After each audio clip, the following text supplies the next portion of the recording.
folks. We're back here once again, still trawling around Eleutheria, completing the very interesting quests that it has to offer. And I decided to stop off at Langley Hall. If you remember, this is the kind of endless House of Leaves-esque house in which its owner has become lost, or I don't know if like accidentally lost, purposefully lost, who knows, but we are trying to track him down. We're trying to track down Lord Langley. So we're going to dive in and obviously compile a port report. And, oh, we're going to ask if they've seen any sigils. You could do worse than try the kitchen. Oh, okay. Well, I've found the kitchen, so that's easy. All right, so now we're going to hang up my coat and hat, which means it'll be easier for me to do things. Now, one thing that I haven't encountered yet is, notice it says, you run the risk of wanting to come back. The hall engenders dreams that weigh like an anchor on the dreamer. I don't know. Well, make yourself at home, make yourself comfortable. I haven't seen the effects of that yet. I'm assuming there are effects because every time it goes out of its way to mention something like this to you, there's there's some kind of actual tangible consequence. So I don't know if it'll be like harder to leave or it'll probably be something relatively minor, like maybe some of my crew want to stay, and if I don't win the check, then I'll lose crew. That's just, I'm surmising what it could be. But I'm not going to worry about it too much. So let's hang up my coat and hat and get comfy. All right, so we'll go to the kitchen and see if we can find some sigils. Investigate the stove for a lost sigil. 46% chance. I need a savage secret, and I have plenty of them. I failed. Oh, but I don't lose anything. That's fucking awesome. Let's do it again. I failed again. Great. Hey, third time's the charm. Investigate the stove for a lost sigil. The fire inside crackles merrily. Is anyone tending it, or is it just operating under its own power? The coals pop as you shove them to one side. The neat stack of fuel collapses, sending a wave of heat towards you. Your face and arms are slick with sweat. But there, just at the back, you can make out a sigil, burning brighter than the smoldering coals. Let's record it.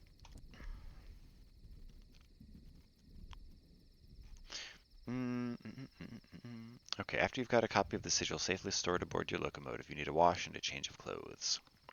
You're drenched with sweat. The clerk's notes reveal that the logoi, words of living flame, are the correspondence given life. Yeah, there's a parallel link between the chorister bees and the sigils. Both connections are worth investigating. So chorister bees are another possible option. I have found some off-screen, some sigils, because I needed 6 in total, so now I just need 1 more.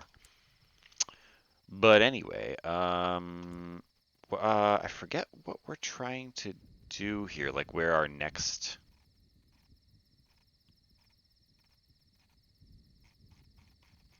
goal is. I think I do need to explore more of it, though. So we're going to mount another expedition. Oh, find the study. You'll need to go exploring if you want to find Lord Langley. Wait, could I have just always done this? I know what the cook knows. I know what was left behind. I found the sign in the cupboard. Huh. Okay, let's do that. Was I really close to completing this last time? Huh. Your explorations have borne fruit. You've located the study where the more cerebral of Lord Langley's guests congregate and share their collected wisdom. I feel like I've been here before. Ah. What the fuck? Hold on. Attempt a rescue. 2 stately gentlemen appear to be between sips of scotch, tossing a curled up mammal back and forth. That's not a ball. Is it a pangolin? It is. Let's try to rescue it. The pair are only too glad to accommodate your questions about their toy, which is revealed to be a spectacularly well-shaped, well-mannered pangolin.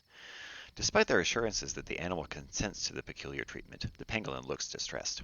It takes several hours, 2 games of catch, an inadvisable amount of alcohol, and the discovery of a rattan ball in an unexplored cupboard to free the pangolin from its elegant captors. I have the perfect pangolin. I'm assuming that's a mascot. Nice, dude. All right, let's consider the evidence. You ferreted out all that Langley left behind. Here in Langley's study, you have the tools to see what it all suggests. They're setting this up like a classic, like Agatha Christie mystery. Everyone gather in the parlor while I explain who done it. You lay what you found on a desk in a quiet corner near a starlit window. The picture of the two men from the cupboard, the soul for safekeeping, the map to the study, the shoes with the cook. What could it mean? Consider the worst. Get very drunk. Take your time. Let's get very drunk. It works for students. Somewhere around the bottom of the second bottle, you're stricken by love, or at least the thought thereof. Was Lord Langley afflicted by the pangs of heartbreak? He has retreated into solitude to grieve, but left a trail of clues throughout the house. He's hoping he'll be followed. He wants to be found. But why dancing shoes? He must have had a meeting place in mind. Perhaps, somewhere deep in Langley Hall, there is a ballroom. Let's find the ballroom. I think I need to explore.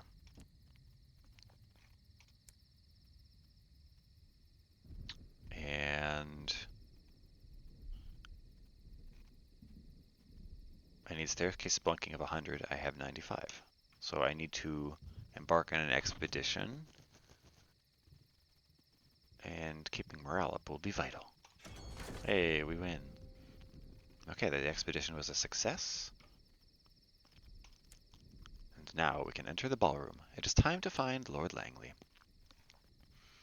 Dust rises as your feet tread the glass floor of Lord Langley's ballroom. White-tinted gaslights cast an eerie pallor over the polished glass and shrouded furniture of this vast sepulchral ballroom. Your reflection rises like a revenant to greet you from 100 gleaming surfaces. A man in faded topcoat and tails sits at a piano at the far side of the room, listlessly sounding a mournful dirge. Ask Lord Langley why he's here. He sits at the piano. There are remnants of a picnic scattered at his feet. He does not look well. He looks up at you, with eyes red like flawed rubies. His handsome features are vulpine from hunger. As he speaks, he continues to play one-handed. We were to meet here in Eleutheria, where the star allows freedom, but he didn't arrive. I searched for him, exhausted my old network, ascertained that almost all he had been was lost. Something remained, enough to hope. He pauses, plays a long diminuendo. I thought perhaps he would come for me, if I showed him the way, if I just wanted him enough. His eyes are spent of tears. Why are you here, if not to return to me the man I love?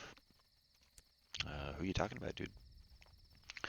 Well, why am I here? Sure, I'll return to you your love. It's still worth looking. Be careful what you promise. Do not give your word lightly. This is not an easy task. His soul was fractured, his mind lost. I would not know him in 100, and for a time he was my breath, my soul, my blood.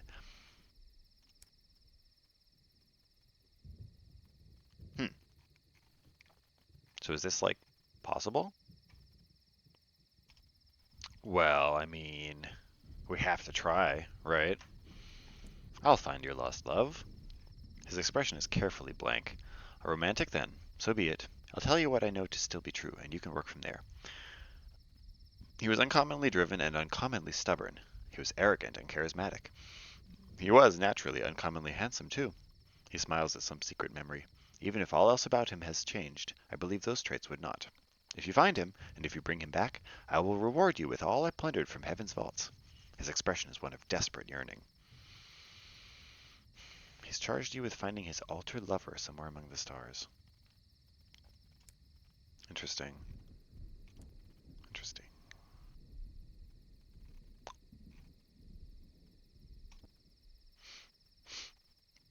I don't even know where I would look. Well, I'll have to think about that.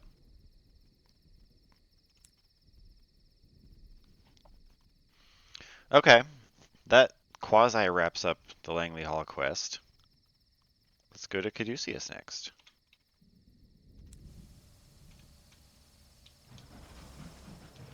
And while there, okay, so we're looking for somebody. Handsome doesn't really mean anything because, like, that's subjective, and we also don't have information about what a lot of people look like. Like, at most we'll have one picture, right? but stubborn and ambitious.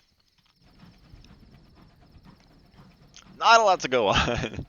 But it's somebody who wouldn't have a lot of information about their own past, right? Ooh, like the guy at Magdalene's, right? That we helped out way earlier trying to recover his lost memories. He might be an option.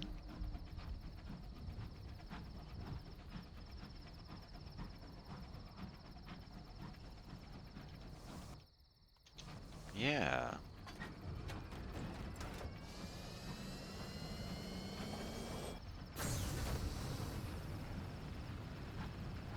That might make sense. Okay, so on to Caduceus, where there's always bullshit happening.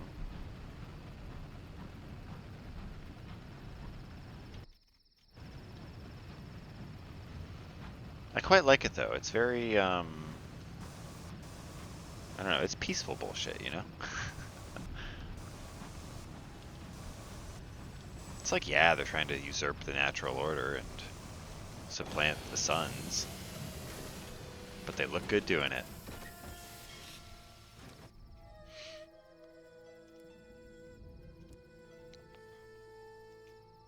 Was I doing something here? Did I have to drop something off? Death's Door, Caduceus. What? I didn't bring souls with me, you dumb idiot! Alright. Well, rip. Alright, anyway. Well, we're definitely going to write a port report. And then I guess we're going to participate in the Rite of the Rose again. See if we can finally get far enough to figure out what's going on here.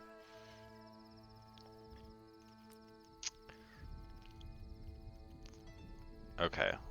I don't know, let's examine the roses.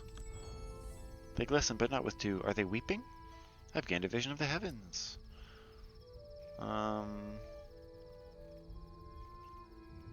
Let's cavort among the roses.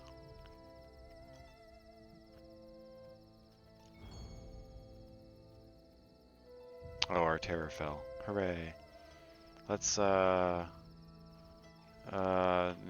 take a gift of the rose. I'll take a citrine this time. Gives me money and a vision of the heavens. Cool. Let's, a kissing a rose, doesn't that give me something? Some kind of soul flaw. Let's take another gift of the rose. Rupee this time. It doesn't matter, does it? Let's take another gift of the roses. An onyx this time. It doesn't matter. Can I not do this yet? No. I have to wait till the very last minute. A prey. Okay, leave a gift for the roses. This is a new option. So before, in the first one, I could participate in the mystery of beholding. Second one, I could participate in the mystery of indulgence. Now, I can leave a gift for the roses. Sounds ominous. You're led to the hall of the drummer, where an emerald rose the size of an anemone blooms. There's a hollow at the heart of the petals, where stamens coil like a nest of serpents. The rose binder beckons for you to approach. What will you give the rose? Does what I give affect the outcome? Probably. Okay, I looked it up just because I don't want to lose points for nothing, and it actually doesn't matter. So, sorry, crew member, but sorry. As you make a request, the rosebinder turns away. They do not speak to you, but have apparently divined the crew member you'd have chosen. Yeah, take Jimmy. He's lazy. They're masked in crimson and bound in silk. You can see their frightened eyes behind the mask. Their hair is cut over the rose, which closes around the locks. And then, your crew member is whisked away toward the tunnels that lead to the caverns of Caduceus. You have given enough to the roses. Approach the Thorn Maiden on your next visit. Oh, ho, ho, ho. I will. Can I do it right now? I want to know what's going on, dude. Talk to the Thorn Maiden. Here we go. What is going on here, Thorn Maiden? There's a gate behind the glass. Yeah, we've heard this before. There's a kingdom that is not. There's a sky more sunless. Yeah. What else? What else you got for me? That, wait, what? That's it? Huh? Wait, that's it? I couldn't do that last time.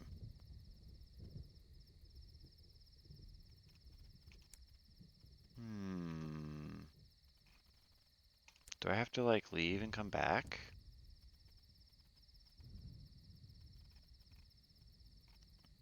Can I explore the temple? Is there anything else going on here? No. Oh, wait, yeah, I can talk to the Bohemians. Why was this not an option before? Hey, Bohemians, what's going on? Did I already do this? Yeah, I did. Descend to the caverns? Follow the beating of the drums? No, it just leads me in circles. I'm feeling a little ripped off here.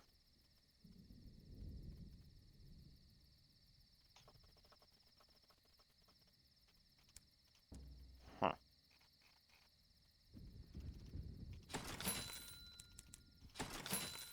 I will combat that feeling by buying things. Yay, consumerism. Alright, I'm just gonna leave. Look, I've left.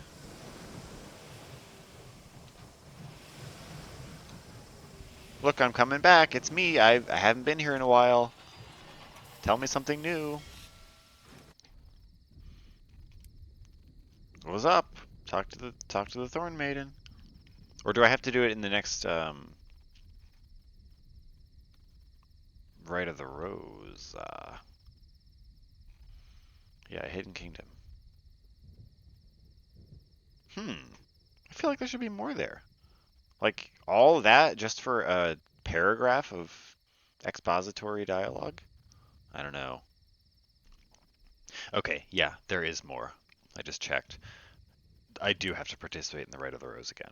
So I don't think I can even do that now.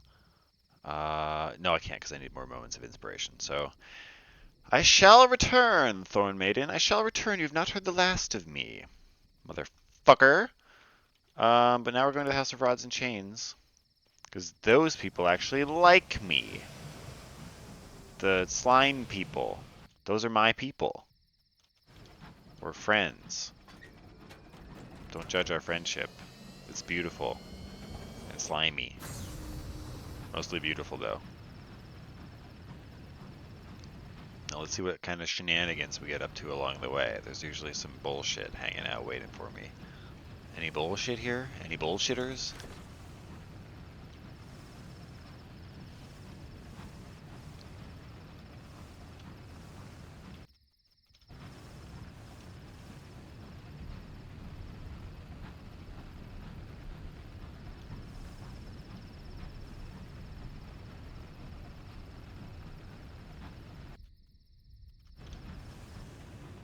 Not so far. Remarkably free of bullshit. Oh, look at this. Oh, never mind. As soon as I say that.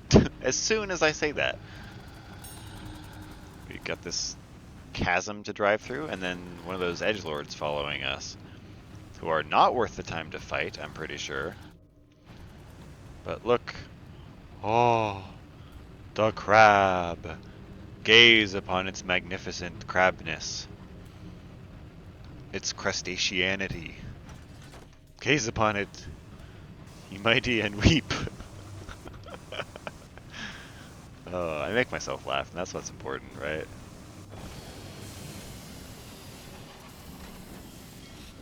What were we doing here? We were dropping off some bombazine. And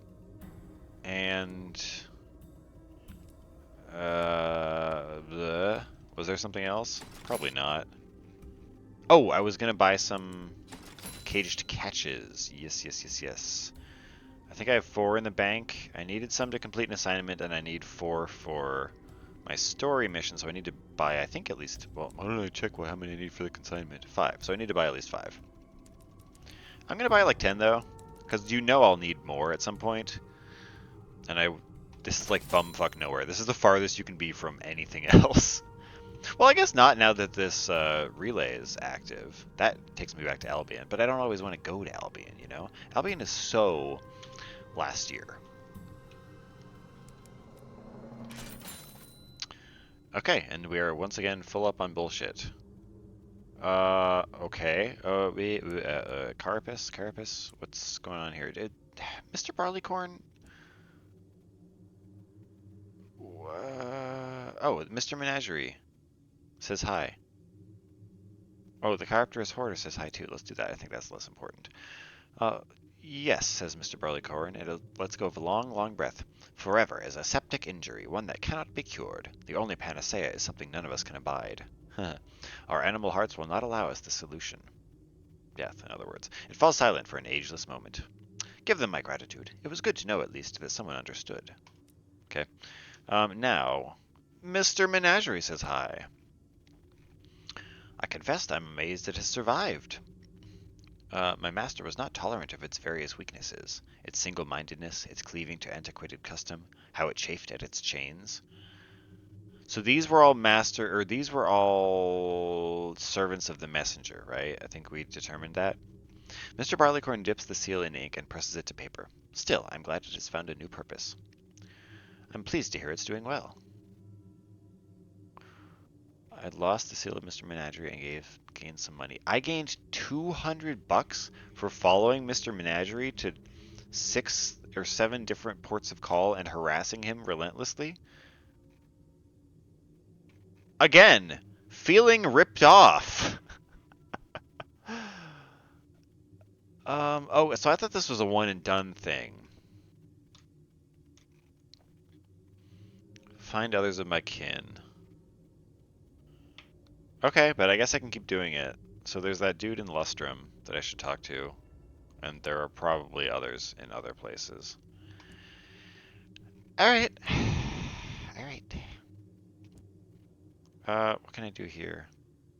Offer passage to a rubbery man. Come on, we need some rubber on board. We don't have enough rubber representation. Let's visit the marketplace and trade for curiosities. I can't because I don't have enough red and blue amber. No, I don't have enough red amber. Let's get some more red amber.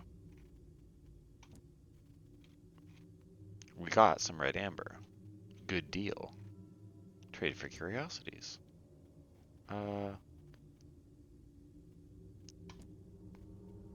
We got a pane of stained glass.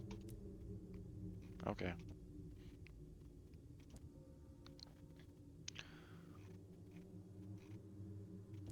Alright, so once again, a nice little visit to the House of Rods and Chains.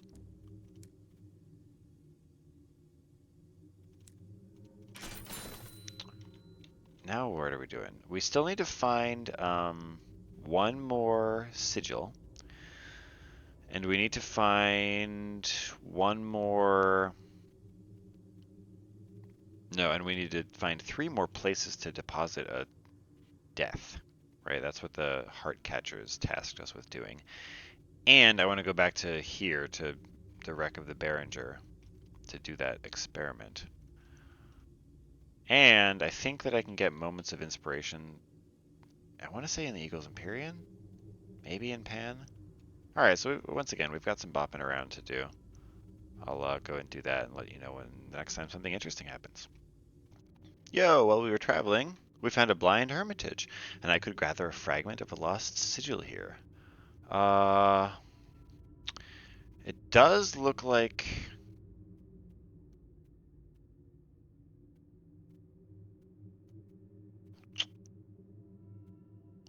Ooh, or I could do this and trust a death in a jar to the hermit. I think that there are better, easier places to find sigils, and I want to get started in trusting deaths in jars. So let's do one of those. Okay, I have 2 more deaths to dispose of. Okay, so almost back to Pan. Here in Pan, we're going to unload some stuff. Is that it? Check to see if there are any new prospects. You know, the usual thing you do at the hub. And then I think we're gonna try for the Eagle's Empyrean.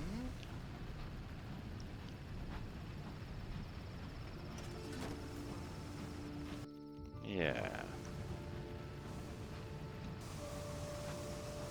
I'm just kind of running out the clock for when I can go back to the Behringer, because some actions you can only perform every once in a while. I don't know how much a once in a while is. I think it's like 2 weeks or something like that, and I did not take note of how long ago I was at the Behringer.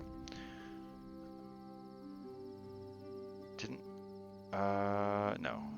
I can't talk to the Masked Citizen. I have to get myself in good with the Heartcatcher Gardens first. I could use new crew, thank you very much. Oh, I can't because it hasn't been long enough. Yeah, see what I'm talking about? You've probably noticed that as we've been going along. Some like strictly beneficial activities you can't just spam all the time. They're on a cooldown. But it's fine. T for Atlas. Yeah, I could probably do that. Do I have gemstones in the bank? No? I have no gemstones in the bank? Oh, yeah, I do. Where are they? I have 6. I don't need 6. Well, yes, I do. Do I have bombazine in the bank? Am I blind? No, I actually don't have bombazine in the bank. Okay. Yeah, same with glass. Caged catches, I am going to put all these in the bank. And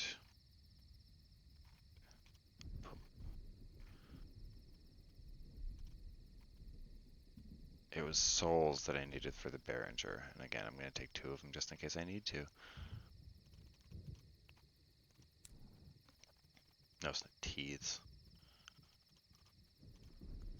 No, it is tea. It's not crockery. Where'd I put the tea? How much tea do I need? 5. Okay. So I'm selling the crockery and the gemstones and the bronze wood. Yeah.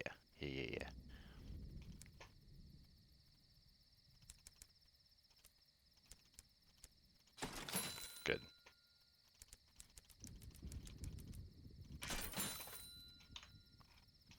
Okay. I'll keep bopping around.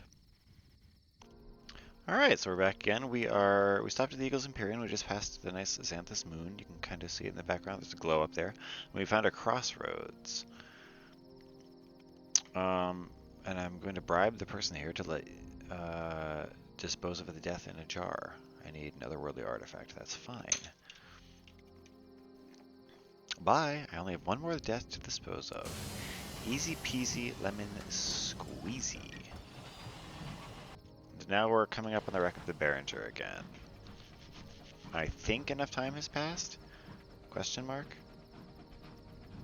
Ooh, I've got some... Nope, no I don't. Can I get through here? Yes? Yes. Okay.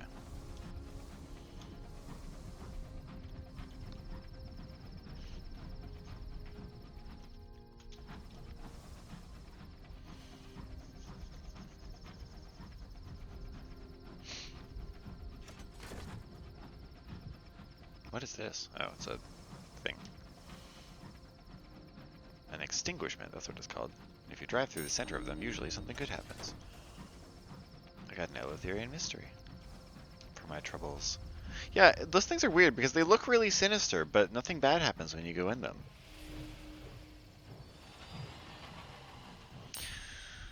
Alright, we're at the wreck of the Behringer again.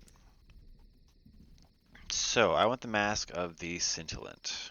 Conduct experiments.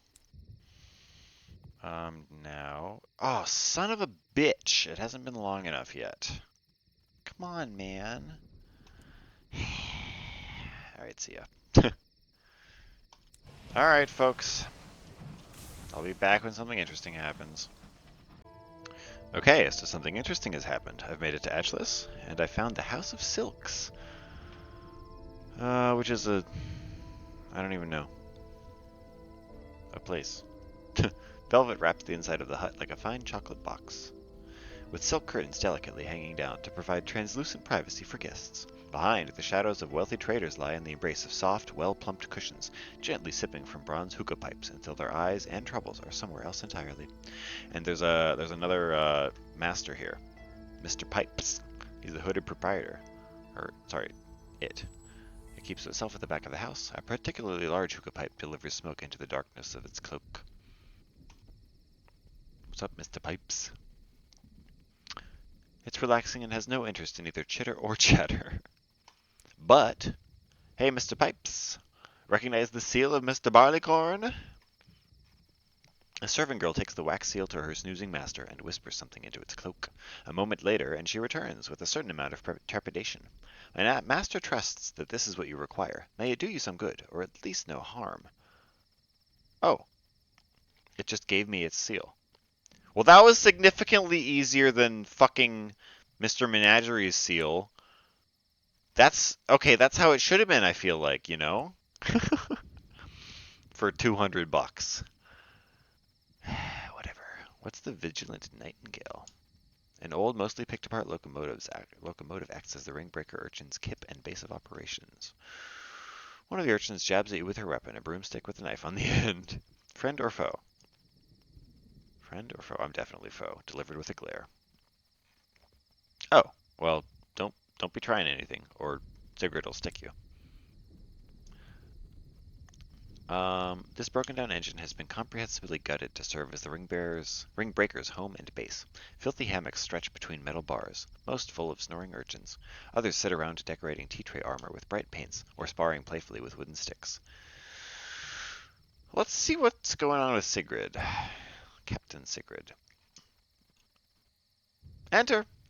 Barks a high-pitched voice. Sigrid Spitsdottir, Valkyrie of the Ringbreakers, and the closest thing this port has to law.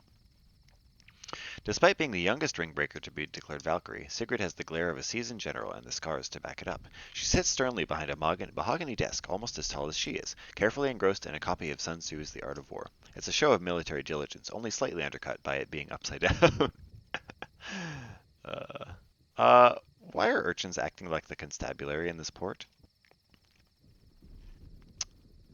Someone's gotta, right? Her face is a mixture of pride and irritation. Don't be just thinking we're a bunch of kids. You hear of the Valkyrie? Greatest warrior in old London she was. Yeah, well, in her name we kicked out the old bugger what brought us to the wilderness to clean out his chimneys or whatever, and now we've a home. Can't blame us for wanting to protect it, right? Even if it is a bit damp in bits. Of course, we can't stay here forever. Rule 1 of the ring breakers. When you're old enough, that's when it's time to go out and find fortune out there, and find others to fill their places. All welcome. Just gotta swear by our code and they're welcome to grab a hammock. At least long as they don't fart too much in their sleep. What's with the monastery?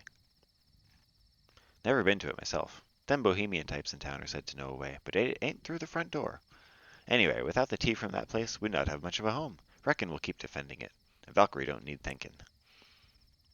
What about Midnight's Favor? Eh, yeah, like them snooty bohemian types would let us try the stuff. Sigrid shrugs. No big problem. Nothing wrong with juice, not unless you drink it after brushing your teeth. Just don't brush 'em, that's what I say. Probably bad for 'em anyway, working 'em over like that. What's going on with the War of Midnight? What's going on between your crew and the attackers? Her face darkens. Shouldn't have let that Amberly Murgatroyd get her boots dry after striding into port. We know it's her trying to destroy the midnight tea so everyone will buy Daddy's old scrapings instead. But she's tricksy, and with them claymen of hers always around, we can't go accidentally pushing her off into the marsh. But we'll get her, oh yeah. Why? I could steal her chocolate supply. Why would I want to do that? Let's visit the brig. Who's here? A mix of angry, doleful, and drunk eyes stare back at you from the darkness. All the prisoners have been stripped to their underthings. The ring-breakers do their best to keep them happy by regularly throwing them boiled sweets. It doesn't appear to be working. Okay. Is there something I can do here to, like, influence this? Huh.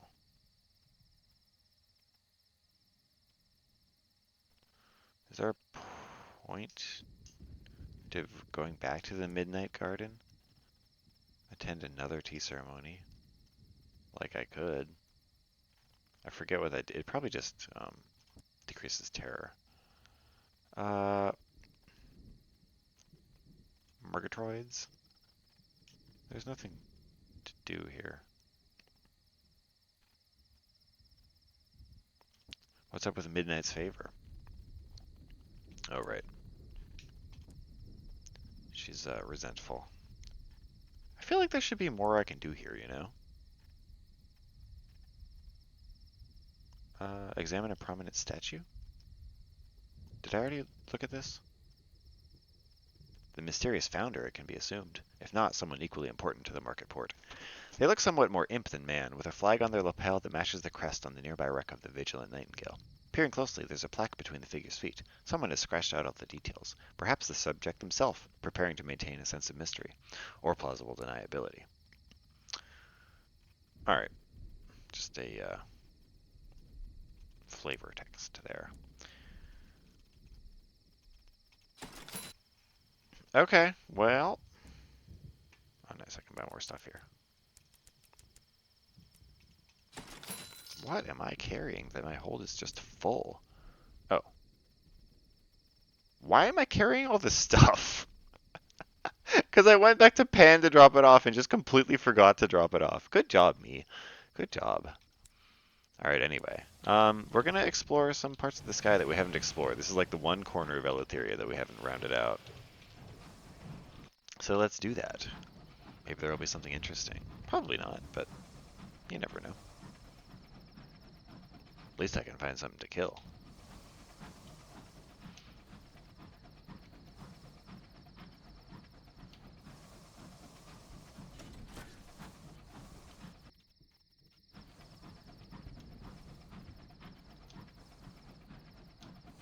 And then hopefully by the time I'm done doing this, I can head back to the wreck of the Behringer and actually do the experiment I was hoping to do.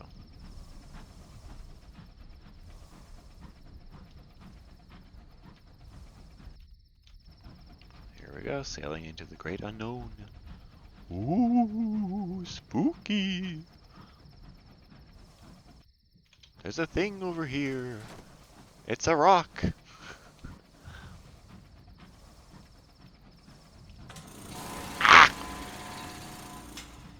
Tackety Scout, why were you sitting in that rock, my dude? Okay. How'd that work out for you? Let's seize and scuttle it. Scrap and scuttle it. I got 7 hull out of that. Sick, dude. We're in the gloomings now. Gloomy. Oh, does this just end? Huh, it does.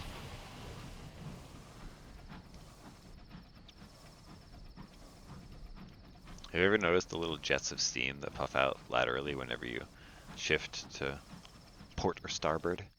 It's pretty cool. Ooh, another endarkment, extinguishment. I like endarkment more. Just lead off the edge of the map, it looks like it. No, I don't think I need to do that. Don't think I need to do that right now, thanks very much.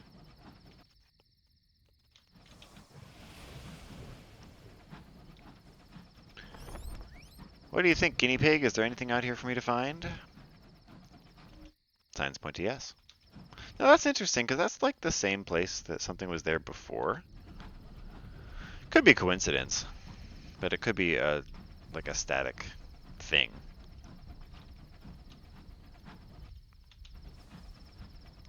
Let's find out.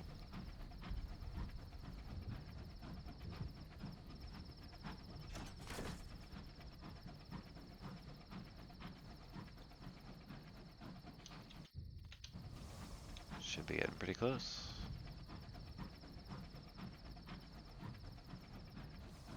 It's a whole lot of nothing right now.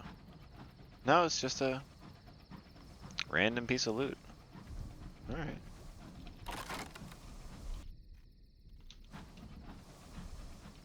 Very barren stretch of the sky, I have to say. This is in the background. It looks like I was about to run into that, but never fear, I was never in danger.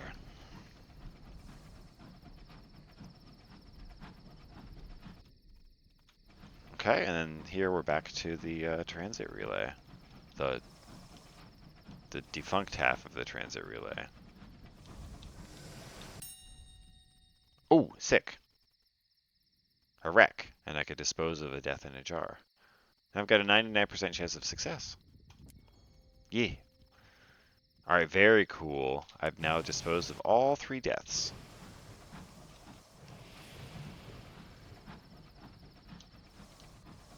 So we can now get in good with the heart somethings. The heart catcher gardens. Yes, yes indeed. So we make our way back to Pan, but of course we do it via routes that we haven't been through before.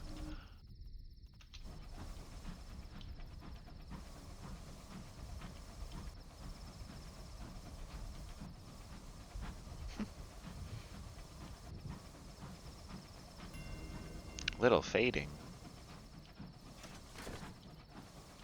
I hardly knew her.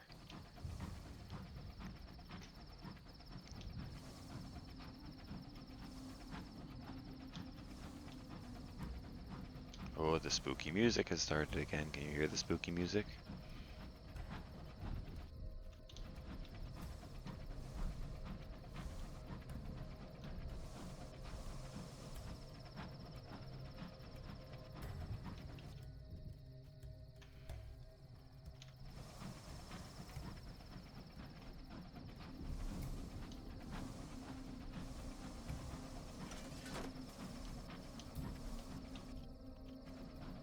Looks like we can go through here. And then I'll pretty much be back in charted territory. So I'll spin up the fast engine. E.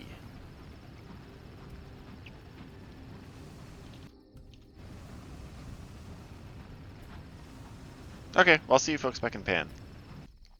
Okay, look at this. This is cool. I was looking for prospects in the bazaar, and I've got 2, I think, mutually exclusive prospects. So because I just brought T to Atlas, now I've got 1 to take some stuff for the Murgatroyd company to Lustrum, and 1 to take some stuff, some tea, to Eagles Empyrean. Oh, no, I can take both. Interesting. Cool. Okay, so I want to drop off a bunch of the stuff that I don't need right now. Got Brunswood. Ooh, I can finish. No, I can't. Shoot. I can get rid of these hours, and these gemstones, and this bronzewood, and these munitions. So everything but the souls.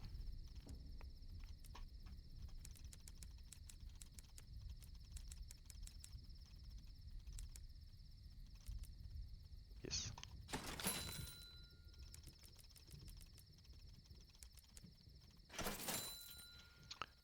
Okay. Now we're gonna go ingratiate ourselves with the. I can literally never remember this. The Heartcatcher Gardens faction.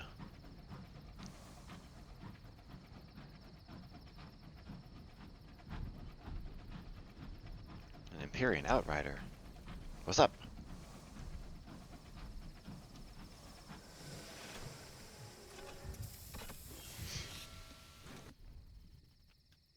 All right. When the acceptance of the Heartcatchers.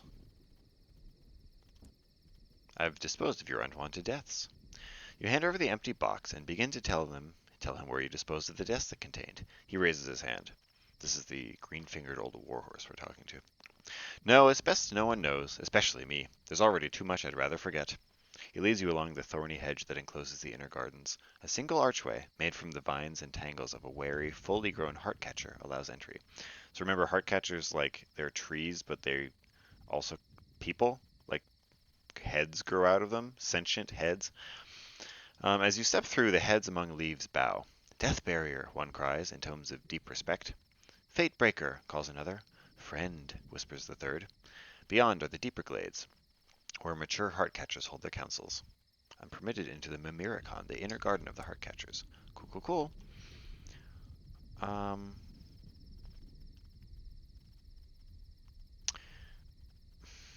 okay, the inner gardens are surrounded by a hedge as thick as a fortress wall, knotted with thorns and strangled with vines. Behind it are the grove homes of the Heartcatchers, steeped in Eleutheria's midnight and frequented only by their favorite servants. Within the Mimyricon, the Heartcatchers are big as trees and clustered with mature heads. Each plant is a council of intellects, debating the secrets of the sky. I can trade visions of the head for an unlicensed chart here. I could offer myself in a perilous right to aid a Heartcatcher. An old Heartcatcher has succumbed to an insidious poison. Drastic measures are required to effect a cure. Not to put too fine a point on it, the old warhorse says, but we will need your head. He eyes your neck critically. If successful, this will allow access to the innermost grove of the Heartcatchers, where the oldest of them sleeps. If not, well, the game features a robust legacy system allowing deceased captains to pass much of their progress on to those that follow. I mean, it doesn't tell me what, like, my chances are at success here. I don't like that. Maybe there are choices I'm going to have to make inside this choice. I'm going to leave and come back so that the game saves. Because I have to know for curiosity's sake.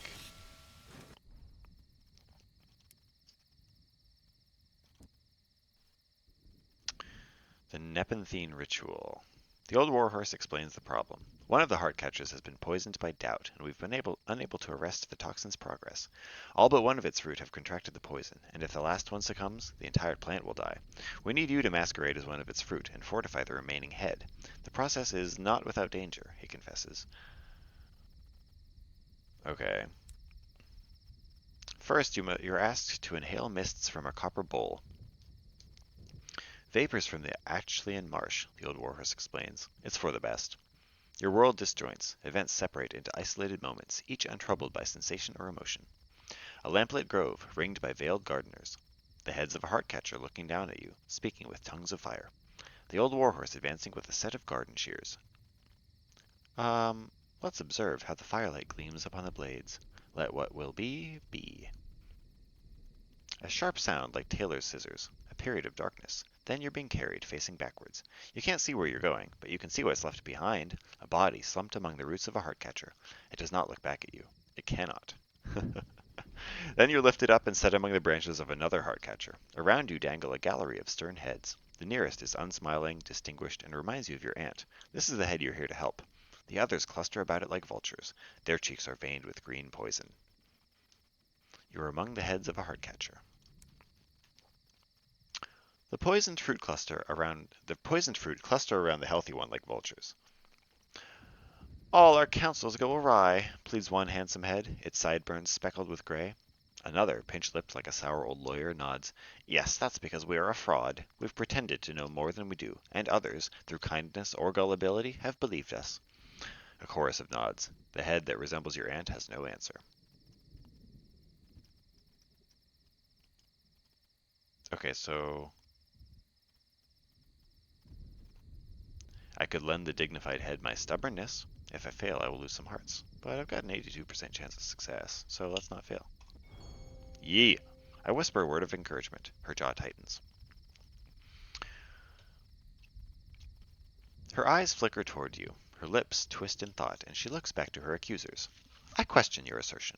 We've advised kings and curators and measurers. If our advice was bad, why did they return? Okay, one of the poisoned heads falls silent. It seems lost in thought. Are its veins less green than they were?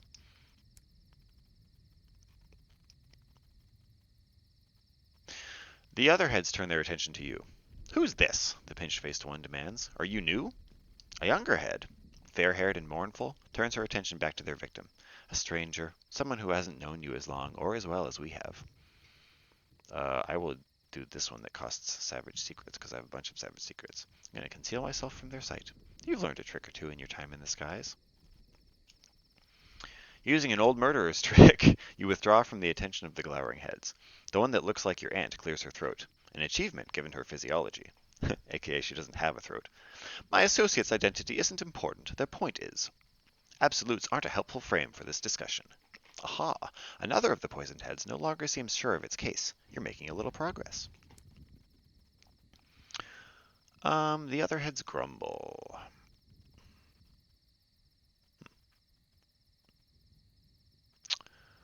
Don't be dramatic. It was a little exaggeration for rhetorical effect, says the handsome head silkily. Our point was clear. We've done more harm than good. Must I list our failures? I have plenty of time.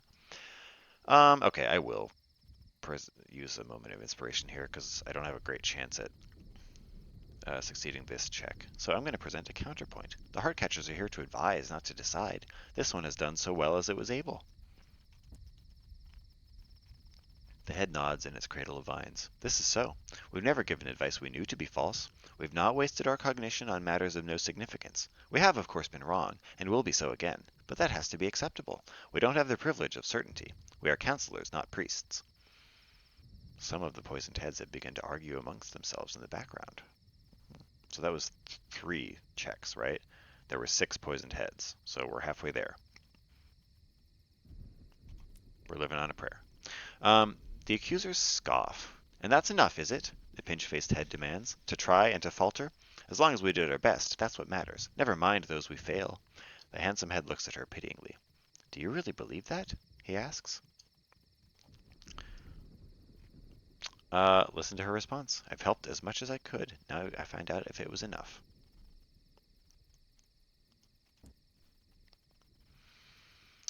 I believe it more than I don't, she answers. Marginally. And that will have to do.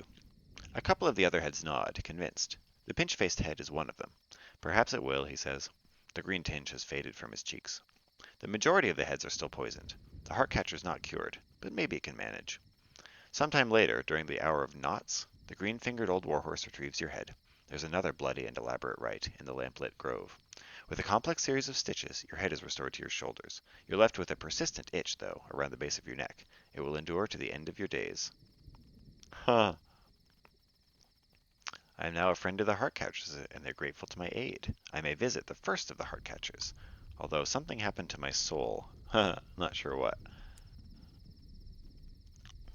Um, let's seek an audience with the oldest of the heart catchers. I've saved a heart catcher's life, a feat few have managed. Therefore, I'm permitted an audience with the first of them. I'm led to the roots of a gnarled heart catcher and down a tunnel of stone. The green-fingered old warhorse stops. I am permitted no further. You go on alone into a wide space, half cave and half chamber. An immense creaking heart catcher fills it. The oldest of the heart catchers is a crooked tree, roofed with rattling leaves. Stone props support its vast branches, keeping their weight from toppling it. All but one of its heads has grown huge, grown old, and died. Now they are great grinning skulls. Oh, that's morbid. The last living head rests on an altar. It's as big as you are tall. Lank-haired, stone gray, graven with wrinkles. It sleeps.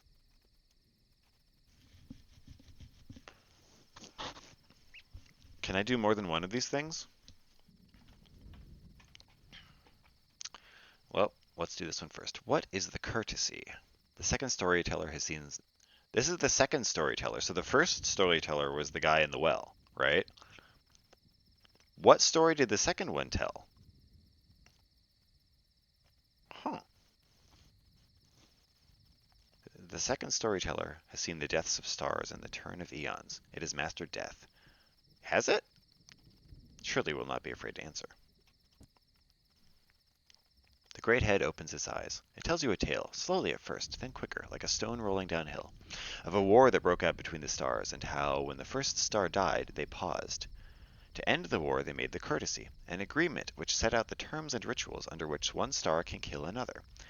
And to ensure the courtesy was kept, they... The storyteller stops. If it tells you the rest of this story, it fears what you will do with it. I have learned my lesson, it says, and will speak no more. Its eyes close.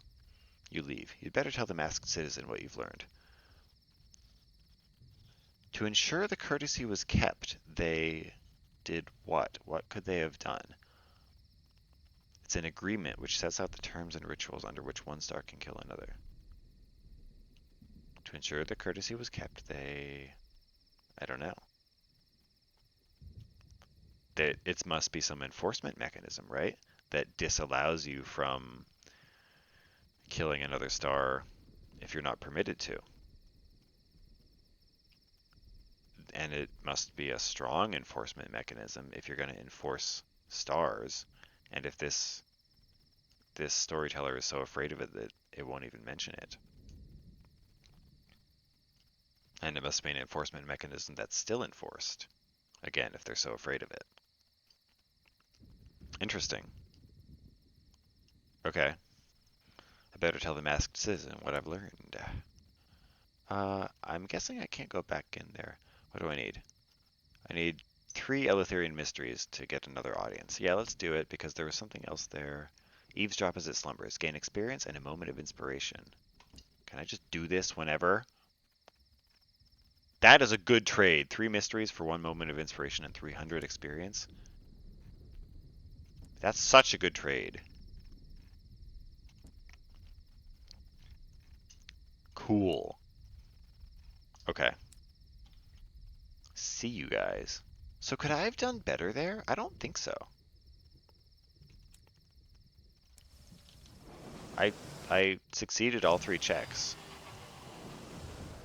Now sometimes I've noticed that where was I before?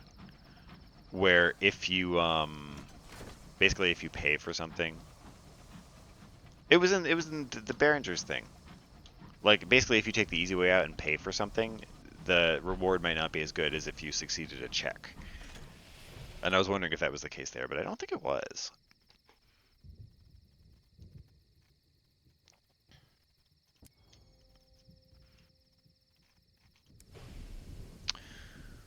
All right. What am I doing here? I'm turning in port reports. Obviously. 5, damn. Is there anything else I can do here? I could get Searing Enigmas, but nah, it's okay. I'm talking to the masked citizen. Inform the citizen about what you have learned. The courtesy is a pact between stars, which delineates the rules by which suns may murder one another. The worst of ideas. They give a hollow laugh and run a shaking hand over their eyes. As below, so above. And now I hesitate to mention my idea. I would rather know no more. I would rather forget what I have already learned. But it occurred to me that if we want to know the sun's dirty secrets, we should ask a sun who has turned his coat. They point to the sable quarter of the sky where Eleutheria's midnight sun seethes. We can seek an audience with the Halved at the House of Rods and Chains, and thanks to you, now we have a better idea what to ask. Consult the Halved about the courtesy at the Spire of Inches. The spire can be found at the House of Rods and Chains. Oh ho! Oh ho ho ho ho! Okay.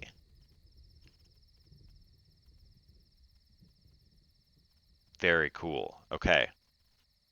That's what we will do first things first next time. You'll have to wait until then.